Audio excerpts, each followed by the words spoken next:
కూటమి ప్రభుత్వం ఆంధ్రప్రదేశ్ రాష్ట్రంలో అధికారంలోకి వచ్చినప్పటి నుంచి సంక్షేమం అభివృద్ధిలో పరుగులు పెడుతుందని ఎమ్మెల్యే నజీర్ మేయర్ కోవెలమూడి రవీంద్ర పేర్కొన్నారు. గుంటూరు తూర్పు నియోజకవర్గంలో 2,20,00,000 వ్యయంతో పలు అభివృద్ధి కార్యక్రమాలకు శంకుస్థాపన చేశారు. ఈ సందర్భంగా వారు మీడియాతో మాట్లాడారు. తూర్పు నియోజకవర్గంలోని 50, 51, 52, 53 డివిజన్ పరిధిలో సీసీ రోడ్లు, సైడ్ కాలువలు, డ్రైనేజీ నిర్మాణం చేయబోతున్నామని తెలిపారు. ప్రజలకు కావాల్సిన మౌలిక వసతులు ఏర్పాటు చేయడంలో చంద్రబాబు నాయుడు నాయకత్వంలో పలు అభివృద్ధి కార్యక్రమాలు చేపట్టినట్లు తెలియజేశారు. తూర్పు నియోజకవర్గం అభివృద్ధి వైపు ప్రజలు చూసే విధంగా సుందర నియోజకవర్గంగా చేయబోతున్నట్లు ఈ సందర్భంగా తెలిపారు.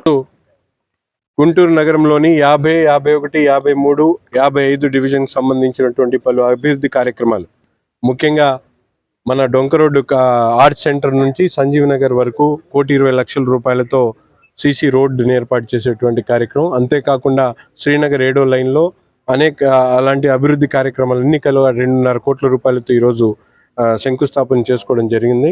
ముఖ్యంగా ఈరోజు కూటమి ప్రభుత్వంలో చంద్రబాబు నాయుడు గారి నాయకత్వంలో దళిత వాడల్లో ఉన్నటువంటి మౌలిక వసతులను అభివృద్ధి చేసేటువంటి ఆలోచనతో గతంలో నగరపాలక సంస్థ వచ్చినటువంటి నిధులు రాష్ట్ర ప్రభుత్వం దగ్గర తెచ్చుకునేటువంటి పరిస్థితులు ఉంటుంటే ఈరోజు మన ప్రభుత్వం ఏర్పడిన తర్వాత ఎక్కడ నిధులను అక్కడ సద్వినియోగం చేసుకునేటువంటి కార్యక్రమం జరుగుతూ ఉంది. కాబట్టి ఈరోజు నగరంలో అనేక అభివృద్ధి కార్యక్రమాలు మేమందరం కూడా చేస్తూ ఉన్నాం. తప్పకుండా గుంటూరు తూర్పు నియోజకవర్గాన్ని ఒక మోడల్ నియోజకవర్గంగా రాబోయేటువంటి 2 సంవత్సరాల్లో పూర్తిగా ఇక్కడ ప్రాంత ప్రజలు 2 టౌన్ అనేటువంటి మాట కాకుండా 1 టౌన్లో వెళ్ళి చూడండి అనే